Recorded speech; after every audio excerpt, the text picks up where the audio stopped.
Now, maybe some of you are wondering, Doc, you're a diplomate of the Philippine Academy of Family Physicians, then why is it that you're promoting herbal products?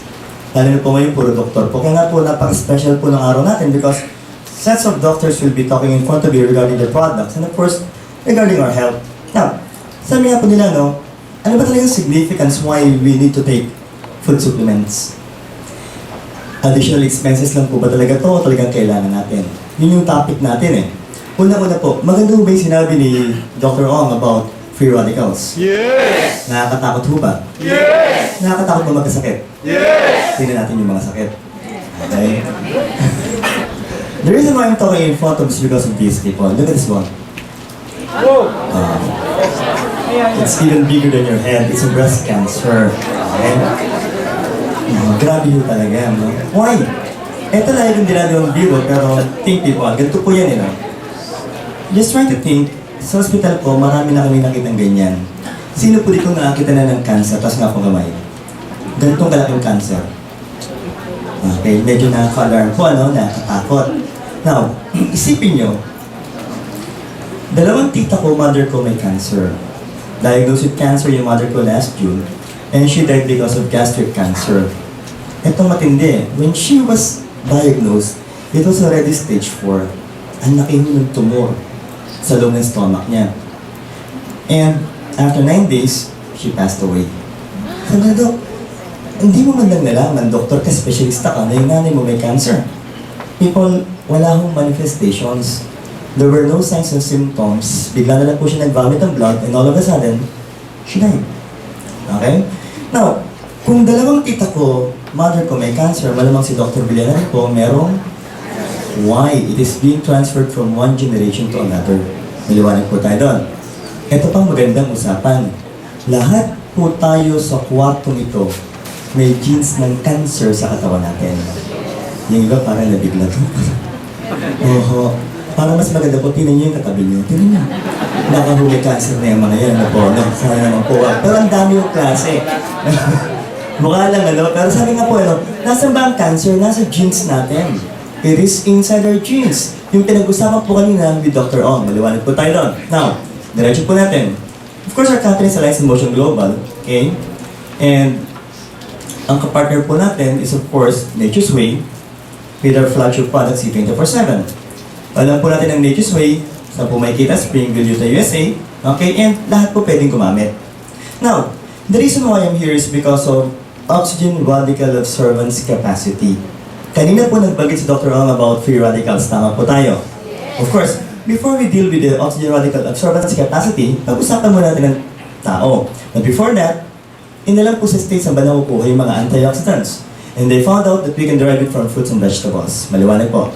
Now, ito po ang tao if we're going to analyze it from the smallest to the largest. So should I say, largest to smallest, pwede rin po. So, binanggitan ni Dr. Ong kanina yung atoms. If we're going to combine the atoms, it will form molecules, and that will form cells, which will combine to form tissues, and marami po tayong organs. And group of organs will form 11 systems that will comprise one human organism. Maliwanag po tayo nun. Balik na rin natin ang usapan. Let's begin with humans, okay po?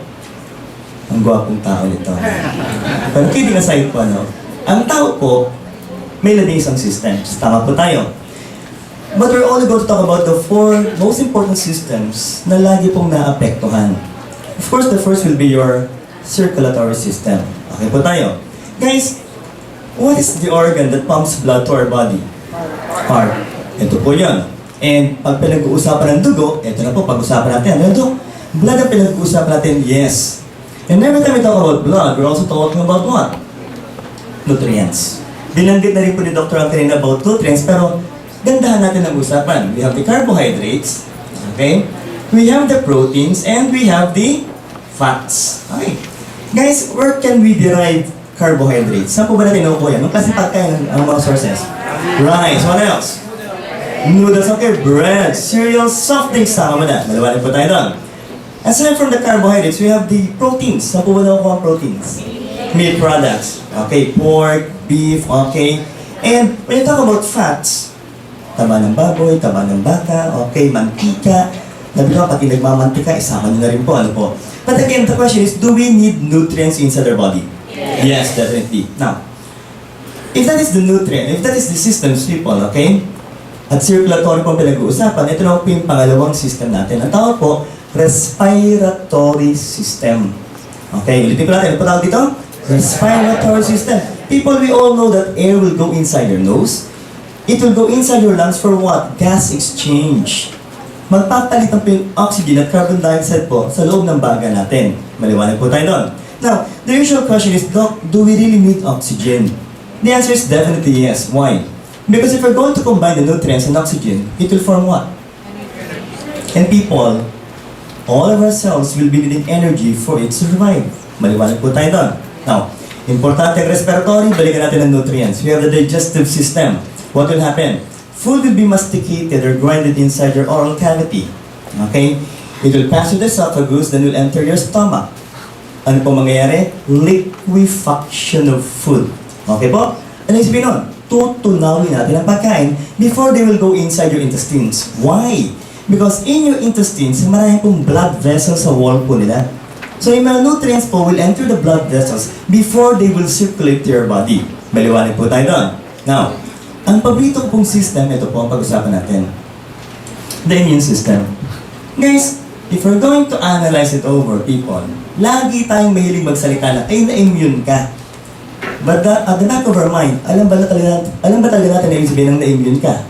Okay? So ito yan, ano? Okay? So we have the organs here, and we have the immune system or the lymphatic system, at may mga organs po kung tawagin natin lymph nodes. Okay, if I may ask you, people, ano ba yung lymph nodes? Kulani. Nakapa natin dito. Sino po ngayon pala umatend ng AIM Global? Pwede mo makita mga kamay? Yung mga first time sa AIM Global. Yan. Madam, nakasalin po, ano? Ma'am, pag sinabi kong kulani, maganda o pangit? Pangit, ano? Ay, maganda. Ano ba talaga magulo? Magulo mo, pangit. Okay. Pero most of us think na ang kulani, pangit. Tama po. Now, pag-usapan natin, ano po ba talaga ang laman ng mga lymph nodes natin? That's a good example of your lymph nodes, people. Inside your lymph nodes, marami tayong white blood cells. So what will happen? Once the microorganism goes inside your lymph nodes, the white blood cells will kill the microorganisms. Maliwanag po tayo doon. So ulitin natin, maganda o pangit? Maganda, but it depends on the size of your lymph nodes. Why? Baka naman pumapakad, Dok. May nakakapakad dito. Kasi laki ng tenga ko, gumagalaw pa. Pangit na ho yun. So yun, may sakit ka na. Maliwanag po tayo doon. That is what we call as lymphadenopathy. Maliwanag po tayo doon. So pagdating ito over, people, maganda ang kulani. Tama ba tayo? Okay. Now, after the lymph nodes, okay? Ito nga po yung mga organs. Meron tayong mga tissues. At ito po yung pinag-uusapan nyo kanina kay Dr. Ong. Ang tawag po natin, cells. Approximately, people. Okay? Sabi nga po nila, it is the smallest functional unit of the body. Smallest functional unit. Magmula ang buhok mo hanggang talampaka mo, puro cells. And we have approximately, guys, 100 trillion cells in our body. Maliwanag po tayo doon. Now, lahat po ng cells, sinulit ko po, kailangan ng nutrients, kailangan ng oxygen. And again, if this is your cells, okay, meron po siya nucleus sa loob, at pinag-ni Dr. Ang kanina, may DNA po tayo. Maliwanag po. Ipakita ko yung sinabi ni Dr. Ang kanina, this is your DNA. Anong sinabi niya? It is the one that carries your genetic material. Lahat ng gusto mo sa katawan mo, ang responsible, DNA natin. Maliwanag po tayo doon. But aside from which, may isang magandang function ng DNA. And one of which is the so-called protein synthesis. Ano yung mga proteins? Yan ang pinag-uusapan eh, no? Okay, one good example of your protein, sabi nga po natin, will be your muscle. For movements, kailangan natin yan. Paghinga nyo, kailangan natin yan. Paggalaw ng intestines nyo, puro muscles po yan. Pangalawa po, may tinatawag po tayong part ng dugo natin, the hemoglobin. Ganun ka-importante.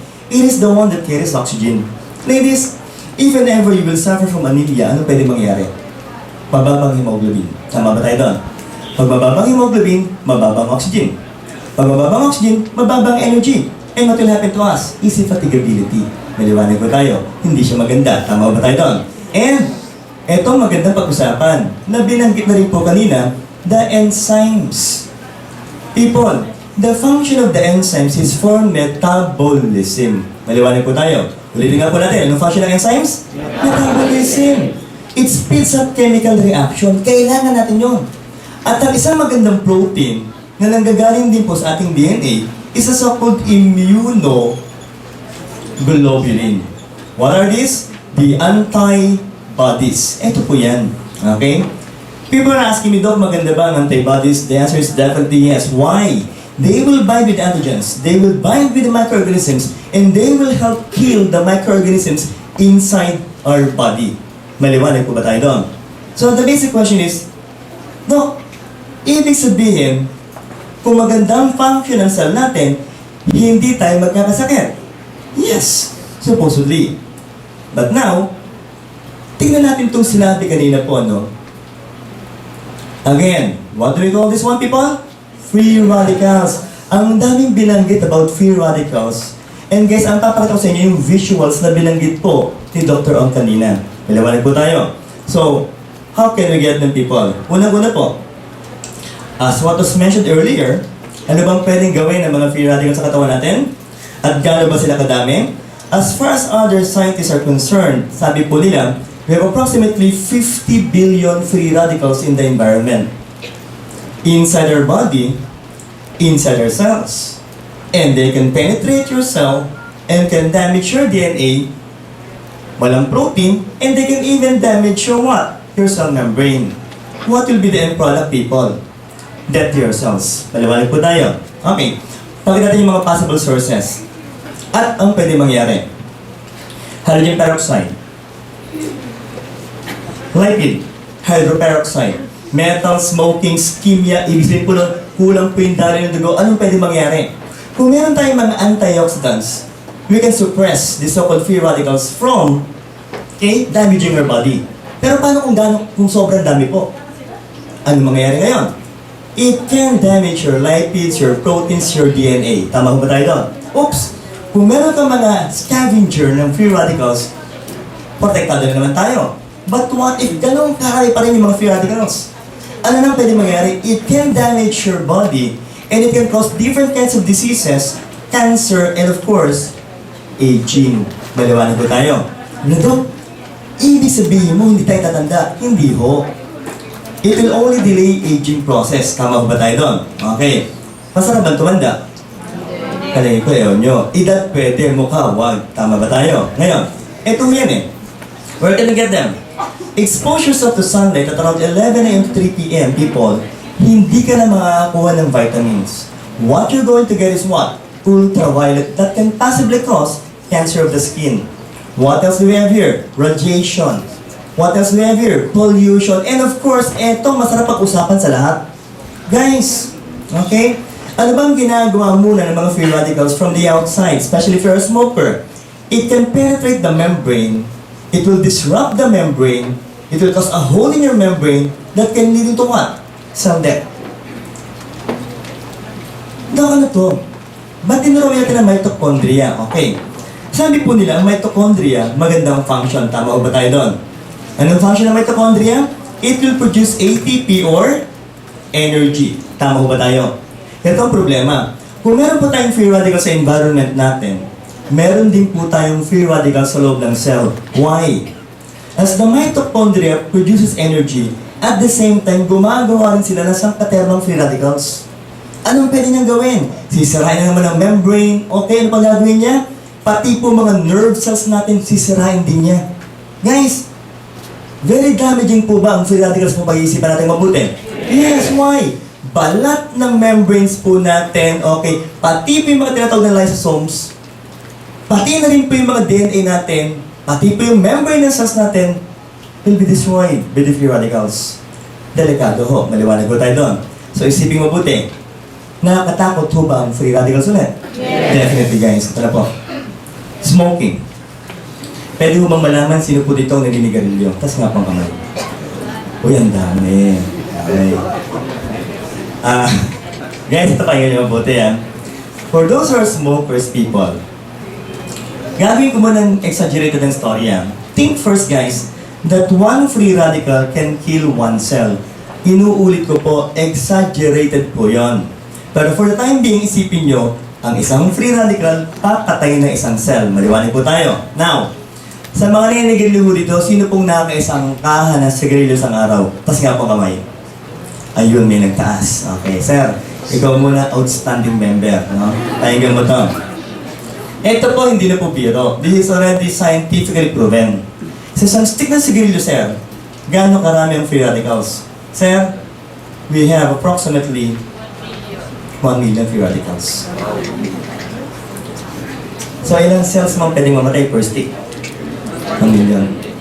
Isang kaha ka lang naman, no? So, ilan po yun? That's 20 sticks. Magkano yun? 20 million. Sabi na, Doc, times 365 days, delegado mo tayo. Maliwanag pa tayo doon. Now, ba't ko pinakita ang bagat puso? Ito yung mga normal po, no? If you're a smoker, this can possibly happen to you. Sabi nga dito, smoking is good, right? Pero kung isip niyo mabuti, guys, pag naninigarilyo ka, eto magiging kulay ng baga mo. Itim na itim. Compared mo sa isang magandang baga, maliwanag ko tayo. Malamang, sir, nagsisimula ka na maging ganito ang baga mo. Maliwanag ko tayo. Eto pa. Pagkita po natin. Ano sinasabi? Quit smoking, people. Guys, I'm sure lahat po tayo dito, may kaibigan, may kamag-anak, naninigarilyo. Tama ba tayo doon? Ang lagi ko sinasabi, para ba kayong ginagawang manok? Pinapausukan tayo araw-araw. Ang tawag doon, second-hand smoker. Maliwanag po tayo. Ang problema nun, guys, mas doble po yung pumapasok na free radical sa katawan natin. Why? Wala tayong filter. Maliwanag ba tayo doon? Ibig sabihin, kung sila magkakasakit, mas mabilis ka magkakasakit. Maliwanag ba tayo? Okay, ngayon, idiretso natin ang usapan. Sinabi na po ni Sir Jun kanina, if you will inhale, people, siningkot mo na yung free radicals ng katabi mo.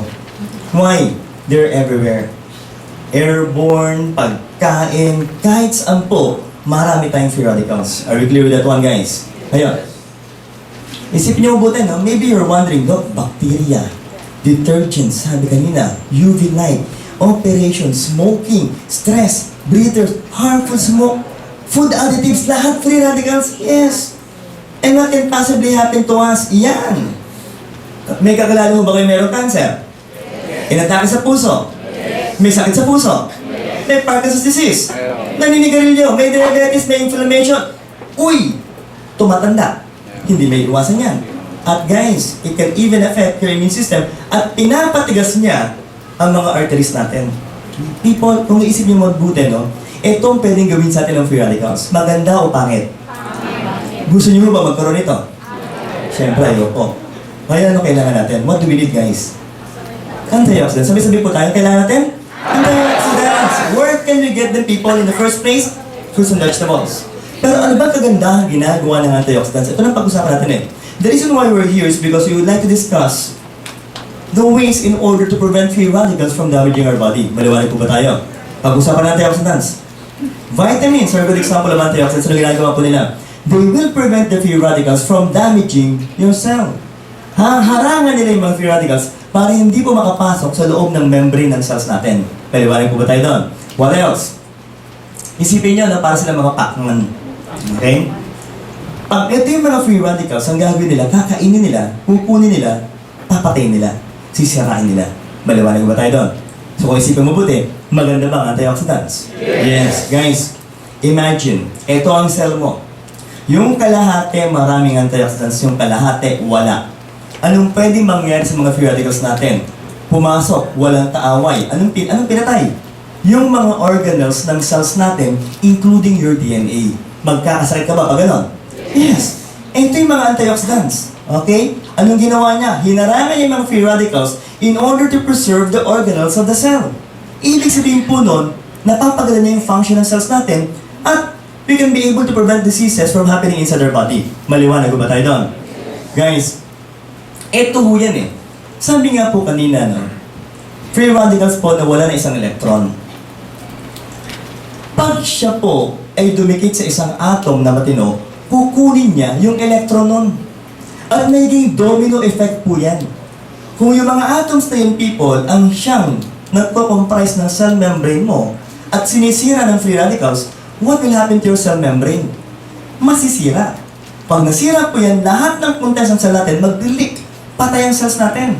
So, anong gagawin ng antioxidants? They will provide the necessary electrons for these free radicals in order for them not to harm our cells. Maliwanag ko ba tayo doon? Ngayon, diretso natin.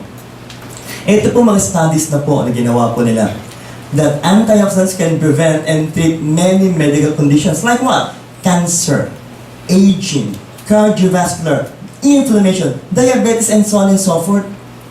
Ang dami na po nagpatunay na pag gumamit po tayo ng mga antioxidants that we can derive from food supplements, napapaganda po yung katawan natin. Maliwanag ko ba tayo doon? Pati mga sakit, napapaganda rin po natin yung mga condition. Maliwanag po tayo. Now, ano ba pwedeng mangyari? Tingnan natin kung importante sa katawan natin to. Antioxidants can cause what? Support kidney function. Maganda ba yan? Yes. Improve reproductive function. Support the immune system and improve defense power of the body. Maintain healthy vision. Okay? Improve quality of sleep. Reduce obesity. Improve nervous system. Maintain good dental hygiene. Have anti-aging effect and protect the liver. And of course, protection against digestive disorders and support respiratory system. Sa lahat ng sinabi ko guys, maganda ba yan para sa katawan natin? Yes. Maganda ba ang antioxidants? Yes, definitely guys. Etong requirements that we must be able to eat 5 servings of fruits and 5 servings of vegetables per day. Maliwanag ko ba tayo doon? If I may ask people, especially for the first timers, sino po ditong kayo kumain ng 5 fruits and 5 vegetables per day? Nasa kamay? Patay, wala. Delikado pala. Okay, palagi kayo ba nag-iisip yan? Dok, 5 prutas, kaya ko yan. Kaya na kumain po ako, 7 lansones sobra 2.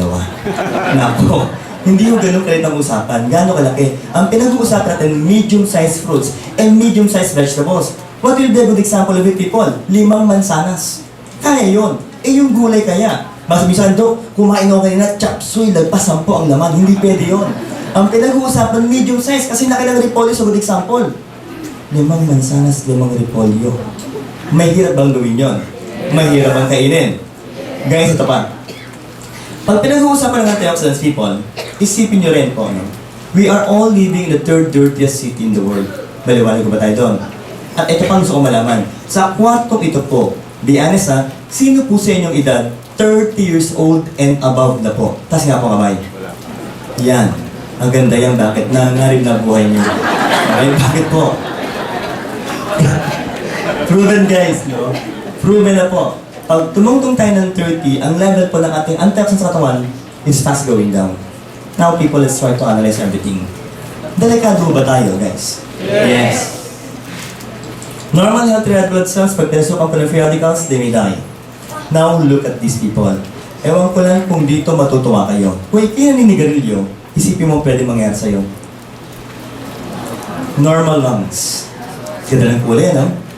Pag nanigarilyo ka, eto lang ang magiging kulay ng baga mo. May bonus pa, sir. May tumor ka pa. Maliwanag ko tayo, that's like cancer.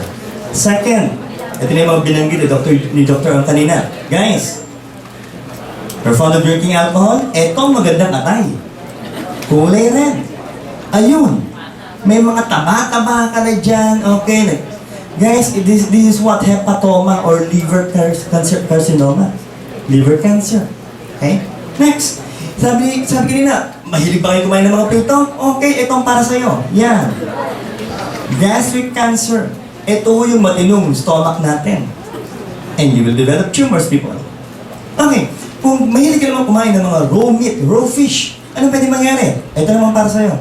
Intestinal cancer. Look how smooth yung lining po ng ating intestines. Pero pag nagkaroon ka ng tumor, ito mangyayari. Ito pang matindi. May ang hilig mo yung alcohol ulit. It can even damage your pancreas. May tumor ka, parang tosino na yung kulay. Ito, ang ganda, oh. Yung flesh talaga niyang ganda. Normal pancreas, people. And, pati kidney mo na rin. A normal good-looking kidney, the one with cancer on your left. Let's try to talk about your lymph nodes, people. Ang ganda ng mga lymph nodes natin, di ba? Pag pinasukan ka ng cancer, ito mangyayari. And, guys, alam ko masarap tumingin sa breast, tama? Kaya may damit yan, nakatago pala. Ito yung tumor. Okay? Ang kidding aside, people, masarap po ba magkaroon ka ng ganito? Definitely not. That's breast cancer again for you, people. Now, masarap po ba magkasakit? Masarap ba magkaroon ng cancer? Pero isipin nyo, are we prone to develop cancer? Yes. Are we exposed to free radicals? Yes. Do we have enough antioxidants inside the body? No. Guys, let's try to analyze everything. The reason why we're here is because we would like to inform you, okay, to enlighten you people, and para malaman talaga natin ng buong buo na tayo po yung nanganganib. Tama ba tayo doon?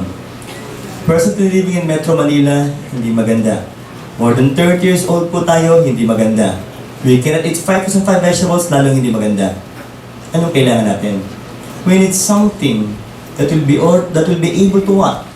Improve the level of antioxidants. Bakit po? Ang pinaka-function nga sabi po natin kanina is to prevent the free radicals from damaging our cells. And people, pag pinag-uusapan po ang antioxidants, pag pinag-uusapan po ang food supplement, ito pong produkto natin, sobrang ganda po.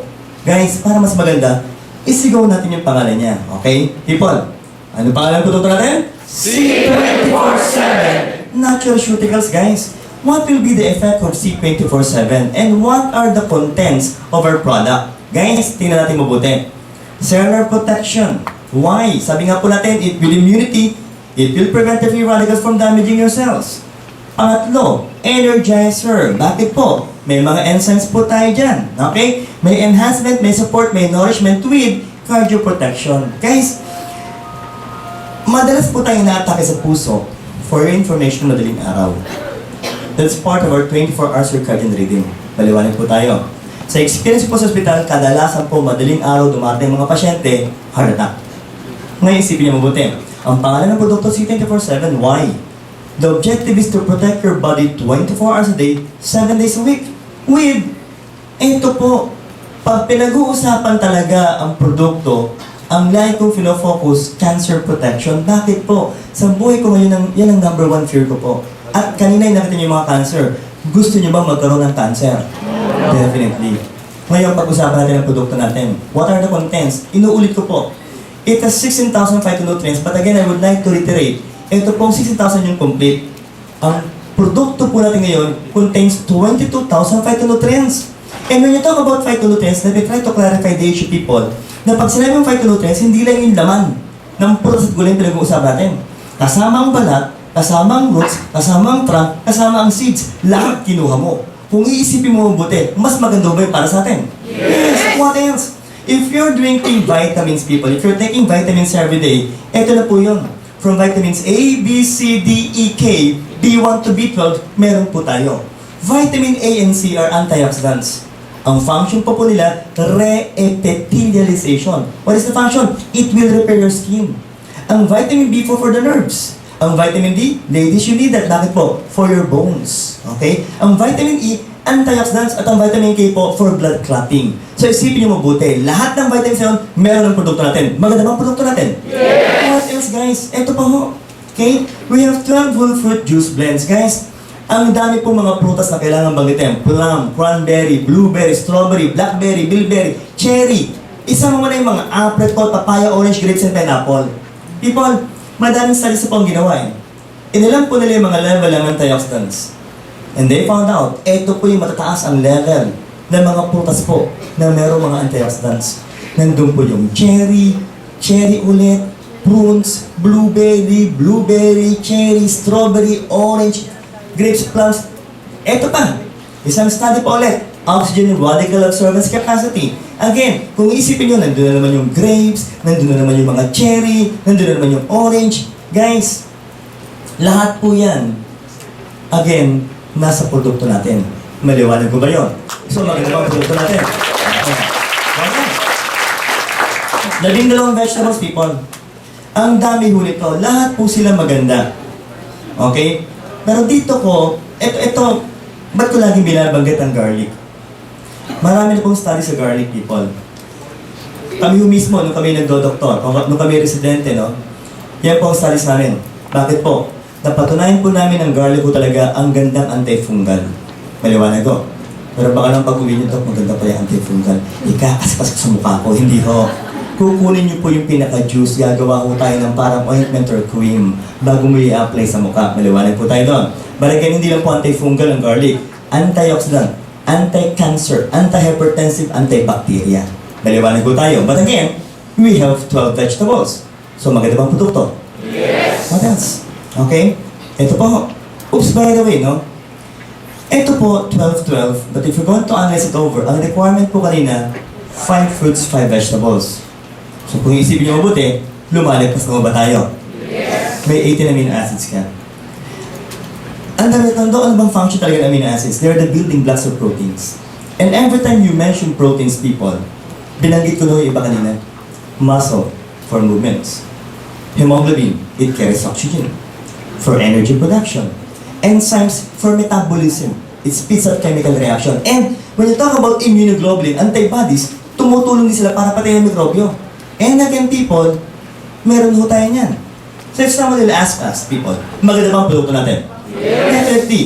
Can we prevent free radicals from damaging our body? Yes. Can we be able to improve our metabolism? Yes. Gagamit ba tayo ng produkto? Yes. Definitely. What else? Dagdagan pa natin. We have 14 super greenful and spirulina blend. When I've tried to read on spirulina, sabi nga po it's a blue-green algae. Sobrang taas po ng level ng antioxidants. But again, sa produkto po natin, meron po tayong 13 green plants. If you're going to recall yung pinag-aaral natin ng high school sa kanang college po tayo, even elementary, ang kulay ho nila green, tama ba tayo doon? And we all know that the one that gives the green coloring pigment to the plants are the so-called chlorophyll. People, I read on chlorophyll and bumilib po talaga ako bakit to. Sobrang taas po ng level ng antioxidants ng chlorophyll na meron po sa produkto natin. Maliwanag ko ba tayo doon? What else? Ito pa ho. 12 mushrooms. Guys, names pa lang po nito, you will never forget why. Cordyceps reishi, shiitake, hiratake, maitake, yung shiitake. Okay? Ito po mga to, no? Isang muna himatsutake, kawaratake. Guys, ang unang mga sumikat dito is Ganoderma reishi and even agaricus. Ang ginawa po nila ay sinama sa mga kape. At yung mga kapingan people, ano po nangyari? Sumikat to. It became $1 million business. Why? Because they have proven kung gaano po kaganda ang reishi sa agaricus. Wala po tayong quarrel pag pinag-usapan kung talagang maganda sila. Sobrang ganda po. But again, if you're going to analyze it over, dalawa para sa atin bitin. Ang ginawa po sa produkto natin, we have 12 mushrooms. At kung pag-iisipan, kung babasahin mabuti, each containing high levels of antioxidant and anti-cancer properties. So, ang sinasabi ko nga lagi, mas maganda bang produkto natin? Yes. What else? Ito po ho. 12 digestive enzymes. Ulitin natin. Ano po ang function ng enzymes? It speeds up chemical reaction. One word, metabolism. Guys, marami bang enzymes sa produkto natin? We have 12. Inside our mouth, if we're going to analyze it over people, meron tayong tinatawag na salivary amylase. What is the function? Digest carbohydrates inside your mouth. Kung tawagin po natin starch. Okay? Pangalawa, punta po tayo ng stomach, may proteins po tayo. What is the function? Digest the proteins. At yung pangatlo po, may tinatawag tayong lipase. Anong function po? Digest the fats.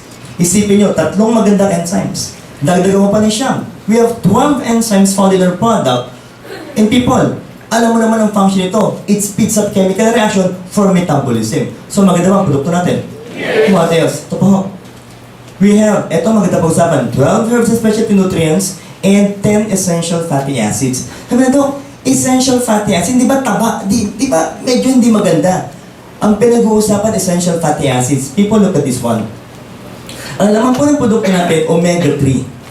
And it can be obtained from diet. It is also found in our product. Ang mga omega-3 po, it is said to be a long-chain polyunsaturated fatty acid. Kung tawagin po, yan yung mga gandang klase ng taba. Why? Because the function of which is to lower blood cholesterol. Maliwanag ko ba tayo? Now, what else? Ladies, if you're suffering from dysmenorrhea, like sinasabi, you take flaxseed. You take a product. Ano ba ang function talaga ng flaxseed? Look at this. Ang flaxseed po, merong ALA. What is ALA? Sabi-sabi tayo. Alpha-linoleic acid. Again, it's an essential omega-3 fatty acids. Anong function? It will inhibit production of cytokines and lipid mediators derived from arachidonic acid. Ano ito? Parang high-tech yata. Okay. Simplihan natin. Cytokines. Pakiulit nga po.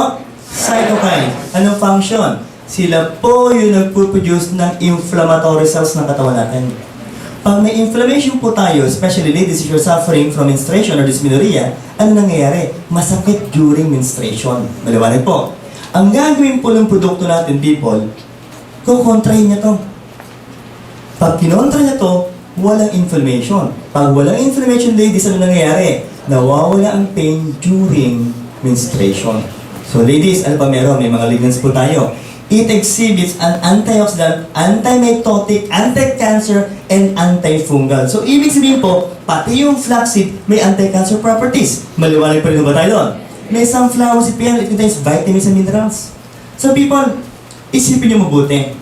Sa lahat ng sinabi ho natin magmula kanina, sa lahat ng laman ng C24/7, maganda ba ang produkto natin? Yes! Guys, sobrang ganda ang like kong sinasabi. Pero tandaan niyo po mabuti, ito po yung laman ng complete. Ano ba ito? Ang ganda rin ito. Yan yung complete. Yes. Anong ginawa natin? Dinagdagan pa ho natin yung complete ng siyam na magandang ingredients. And people, ito ho yun. Think. Take the product. It contains cysteine hydrochloride. Anong gagawin niya? It will stimulate your liver to produce glutathione. Sino first timer po sa harapan, if I may ask? Okay? May first timer po ba? Madam, pag sinabing gluta, anong naiisip ko kaagad? Kaputihan, no? Pagandahan kaagad eh, no? Pero ma'am, ang mga glutathione po talaga ma'am, antioxidants. Pumuputi ka na, may anti-aging ka pa. Pangalawa, quercetin. Sa po nakukuha, flavonoids. Pakiulit nga po, ang tawag dito? Flavonoids. Ano po yun? May anti-inflammatory, may anti-aging. Pangatlo, concentrated grape skin extract. Guys, it contains polyphenols. Pampahaba ng buhay yan. Siya nga po pala, no? Sa mga readings po na nabasa po namin, sa mga readings po namin, people, napatunayan po namin sa grapes po talaga, yung kanyang polyphenols, wala talaga halos sa laman. Nasaan po? Nasa balat po, at nasa mga buto po, nasa seeds. And people, yun po ang kinuha sa produkto natin. Meron pa tayong green tea. It contains 95% epigallocatechin garlic polyphenols. Pakiulit nga po. Patay. Ulitin natin ha. Isa-isa ito. Epigallio. Catechin. Garlic. Polyphenols. Ulitin natin na malakas.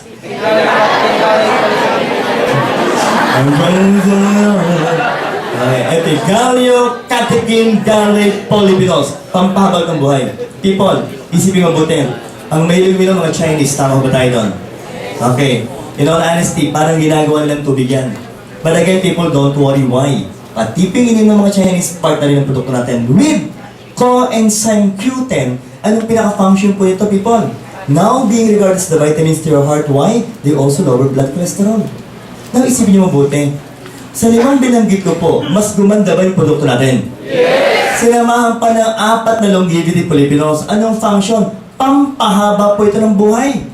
Simple lang ho ang tanungan dito eh. Sino ba dito ang gustong humaba ang buhay? Taas ang kamay. Oo naman. Masarap po yan. Guys, eto medyo ibigbitin ko kayo. Bakit po? Ang magsasalita po ito mamaya, okay po, is our El Presidente. Okay? Because this is another product called as Restore Life. But again, think it over. Siyam na magandang ingredients sinama sa produkto natin, mas gumanda pa ang produkto natin. Yes! Guys, palapakan nyo muna ang C24/7. Ayan. It was able to make use of 3 types of technology. The first is nanotechnology. Sabi na Doc, nano. Parang ginagamit na yan ngayon sa pagdating po sa chemistry, pagdating po sa field ng medicine, sa mga gamot. Yes. When you talk about nanotechnology, it means minute particles. People ang pinag-usapan ngayon na atoms. Pag sinabing nano, mas maliit pa doon. Anong ibig sabihin? Sa sobrang kaliitan po nila, they can easily penetrate the membranes of your cell. And they can prevent the free radicals from damaging your DNA. Maliwanag ko ba tayo? Pangalawa, Synertech, derived from the word synergism. Guys, ang ibig sabihin pala niyan, nagtutulong-tulong. Yung iba't ibang klase ng produkto. Maliwanag po tayo. Isipin mo buti, marami bang laman ng C24/7? Yes. Iba't iba ba ang laman ng C24/7? Yes. Sabi nito, hindi ba parang confusing, di ba? Pag iba't iba, nag-aaway-away. Guys, ganito kagaling po ang mga scientists, ang mga herbalists, at mga doktor ng Nature's Way. Why? Ang dami yung produkto na pinagsama-sama ho nila. Pero pag pinagsama-sama pala, ang ginagawa nila, tinutulungan yung bawat isa para gumanda yung function. At yung pong ginamit sa produkto natin. With phytoalkatech. What is the meaning of phytoalkatech? Well, it was derived from the word alkaline. Lagi akong tinatanungin, Dok, anong significance ng alkaline? Okay. If we're going to ask people, no? If we're going to think, ano ba talaga laman ng sikmura natin? Ano bang function ng laman na yun? It contains acid. Tama ba tayo doon? Okay. Gastric acid, hydrochloric acid. It was proven. If we're going to take phytonutrients, pagpasok po ng phytonutrients inside your stomach, because of the acid, mababa yung level ng phytonutrients. Sayang yung produktong iniinom natin. Tama ba tayo doon? Guys, anong ginawa po nila? Pinaltan na po yung acid. Ginawang alkaline base yung produktong C24/7. Ganito, paano nangyari yun? A good example, guys. Ang complete may vitamin C. Maliwanag ko tayo. Sabay-sabay tayo. Ang tawag dito, ascorbic acid. Maliwanag ko. Wala na tayong ascorbic acid. So, ganito, wala nang vitamin C. Meron pa rin po. But now in alkaline preparation, ang tawag po dito is sodium ascorbate. Now, anong significance? Since it is already alkaline base, if you will take the product C24/7, as it enters your stomach, it will try to neutralize the acid inside the stomach. Nakontra mo yung acid. Anong mangyayari? Mas maraming phytonutrients po ang papasok saan? Loob ng sikmura. At sa loob ng intestines. Anong significance? Pag mas maraming phytonutrients po ang nasa loob ng intestines, ma-absorb na katawan yan. It will enter your blood and they will enter your cells. Mas maganda ho ang produkto natin. Yes. With these three technologies, mas lalo bang gumanda ang CC24/7? Yes. What else? Guys, balat pa lang ng produkto natin, vegetable na po. Anong kagandahan? Pati po bowel movements po natin, gumaganda. Siya nga pala, no? Ito, kailangan itanong eh. Nakainom na ba kayo ng paracetamol? In all honesty, yung tableta ng paracetamol, malambot o matigas? Hindi lang ang paracetamol, pati pa ibang produkto po natin na meron po sa market. Okay, the synthetic products, why? They contain 30 to 40% excipients. What are these excipients, people? When you talk about gamma arabic, yun yung pinaka-covering kaya matigas. When you talk about the fillers, as the word implies, pandagdag kaya lumalaki. And when you talk about the binders, kaya sila nagdidikit-dikit, nagkukumpul-kumpul. That's because of the binders. And guys, again, think, 40% excipients. Na Dok, ibig mong sabihin, 40% para lang dinaya, parang starch. Maliwanag ko tayo doon. Guys, with C24/7, walang excipients. Sabi nga po, what you see is definitely what you get. Maliwanag pa rin ba tayo? So maganda bang produkto natin? Yes. Guys, ito pa sa magandang usapan. Tingnan mo mabuti yan. Pwede mo ba natin itaas ang mga daliri natin? Lahat po tayo. Okay, wala exempted po. Now, may procedure po kung tawagin endoscopy. Ulitin po natin, tawag dito? Endoscopy. Sa dulo po ng endoscope, may camera. Saan po nakakabit yan? TV or monitor. Saan po pinapasok? Either you're going to insert it inside your mouth or inside your nose. Maliwanag po. But usually inside the mouth. Saan magtatapos yan? Stomach. Why? They have compared their product with the 3 leading multivitamins. And what have they proven, people? In a matter of 15 minutes, tunaw agad ang produkto natin. Pagkatunaw na pagkatunaw, pasok na intestines, mas marami pong na-absorb na C24/7. But with the other products, people, ano nangyari po? Inabot po tayo 1 oras at kalahati 2 oras bago po natunaw. And ito why they need to explain. Guys, some of us inside this room may be suffering from dumping syndrome. Again, ulitin natin, tawag dito? Dumping syndrome. Ang tanong, ano ang dumping syndrome? Guys, sobrang bilis gumalaw ng bituka. Yung absorption ng product, hindi na halos makuha. So isipin nyo, no? If you're suffering from dumping syndrome, and you have taken a tablet na 2 oras bago matunaw, ano kaya pwedeng mangyari? At biglaan kumain. Baka wala pang 20 minutes, takbo ka ng banyo. Bakit? Defecation. And you might be surprised why. Baka pagtingin mo sa feces mo, kasama produkto mo. Maliwanag ba tayo nun? Anong ibig sabihin nun? Sayang ho yung produktong ininom natin. Mura nga, iba naman na nakinabang. But think, even if you're suffering from dumping syndrome, with our product C24/7, guys, in less than 20 minutes, natunaw, na-absorb ng katawan natin yung pong component ng produktong C24/7. So ang tanong ko, maganda bang C24/7? Guys, with C24/7, can we prevent diseases from happening inside our body? With C24/7, can we improve the immune system? With C24/7, can we improve the immune system? And of course, pati na rin po metabolism. Guys, can we prevent cancer from happening inside our body? Maganda ba ang C24/7? Kaya gamit ba tayo niyan? Paano pa natin ang C24/7? Wow!